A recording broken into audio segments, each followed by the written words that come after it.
nta komine nimwe buzemwo n'imiburiburi abantu 50 bariko bararira barizwa n'iki ubutungane n'ukuri ni mwisubireko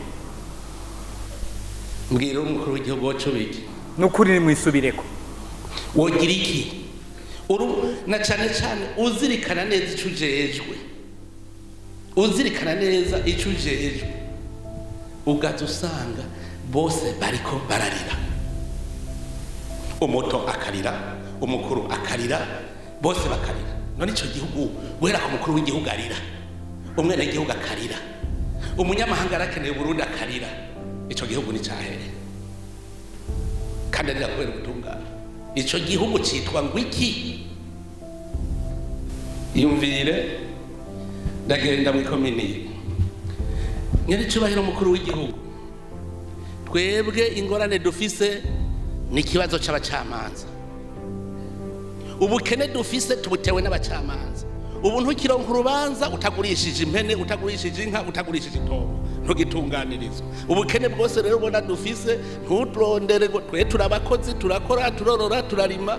mugabo vyose tubihereza mu bacamanza abantu baratuntuye amategeko y'uburimi ko murayahonyanga mwitwa ba magistra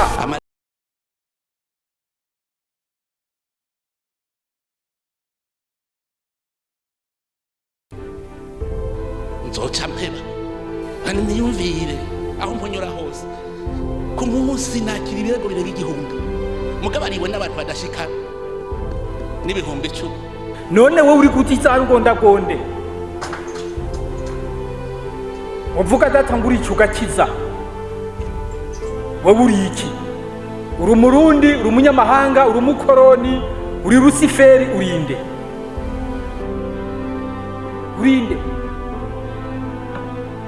iyo uri kurarenganya abantu icyo uracibaza ejo uzojahe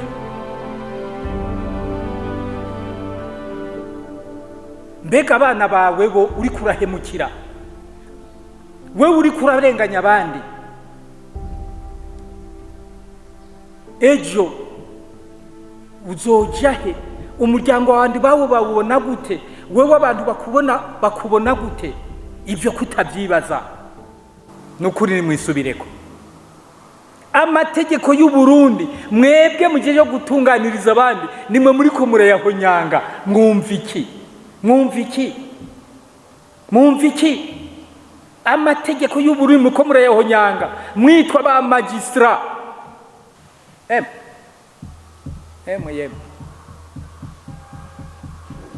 senga muhinduke nukuri senga muhinduke